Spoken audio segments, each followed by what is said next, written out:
Assalamualaikum warahmatullahi wabarakatuh. Saya Eva Fitriani dari Prodi KPI 1.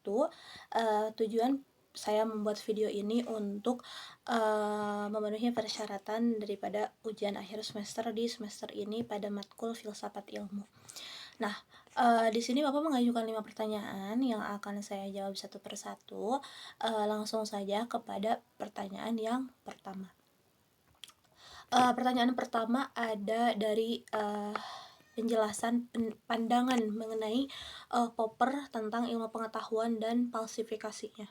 Nah, menurut Popper, ilmu pengetahuan itu nggak pernah benar secara mutlak, dan ilmu tuh selalu bersifat sementara dan bisa aja salah gitu. Nah, Popper menolak pandangan bahwa ilmu itu dibuktikan kebenarannya lewat pengulangan. Menurut beliau, yang membuat suatu pengetahuan ilmiah tuh adalah falsifikasi. Nah, falsifikasi itu apa sih gitu? Falsifikasi adalah sebuah teori disebut ilmiah kalau bisa diuji dan berpotensi dibantah gitu. Kalau teori itu kebal dari kritik dan gak bisa dibuktiin salah, maka itu bukan ilmu tapi kepercayaan atau kayak keyakinan gitu. Nah, contoh sederhana dalam kehidupan sehari-hari kita gitu, kayak misalnya ada pernyataan dari orang bahwa semua mahasiswa KPI itu rajin belajar gitu.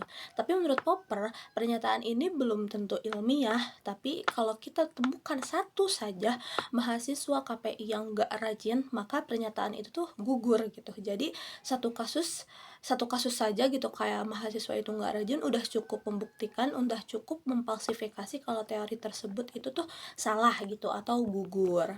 Lanjut ke pertanyaan kedua, ada jelasin soal paradigma pengetahuan menurut Thomas Kuhn.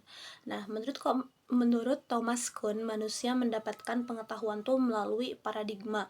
Paradigma itu semacam kayak cara pandang, terus kerangka berpikir, terus aturan bersama dalam kesepakatan kayak memahami dunia gitu, kesepakatan bersama gitu.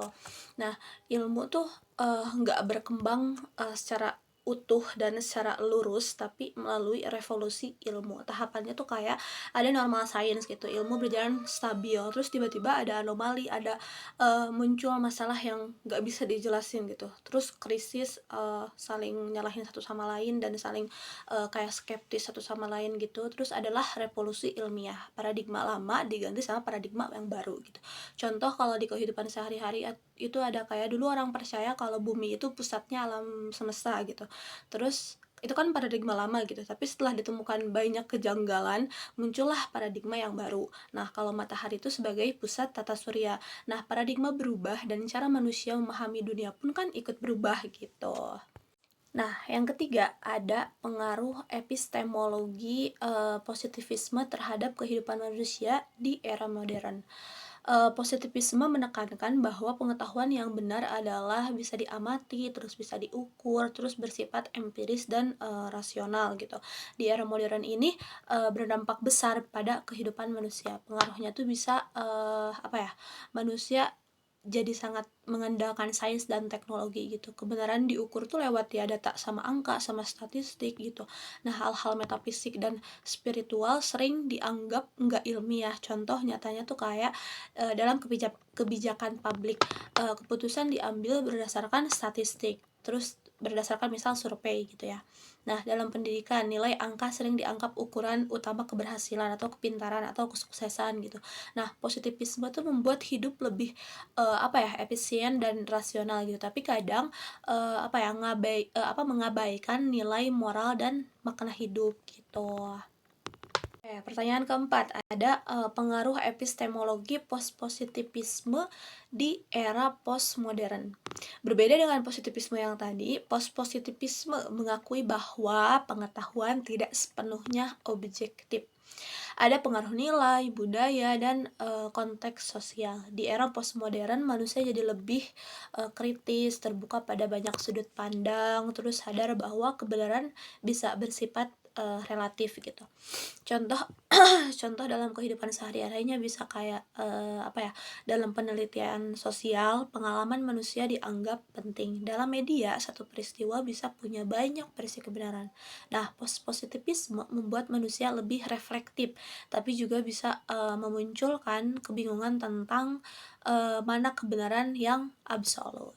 Oke, kita masuk ke pertanyaan yang kelima ya, teman-teman.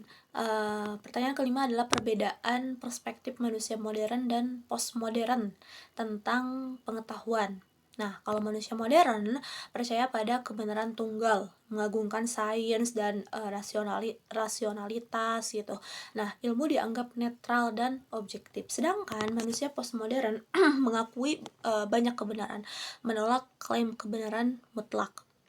Ilmu dipengaruhi nilai, budaya, dan kepentingan. Contoh sederhananya kayak orang yang modern ya, ini benar karena ya ada data ilmiahnya gitu. Kalau postmodern, sedangkan kalau postmodern post kalau orang yang postmodern gitu ya, data itu tuh benar tapi tergantung sudut pandang dan konteksnya gitu. Nah, sekian dari saya, semoga dapat dipahami dan semoga dapat cukup jelas untuk menjawab 5 pertanyaan yang sudah Bapak ajukan itu. Sekian dari saya. Wassalamualaikum warahmatullahi wabarakatuh.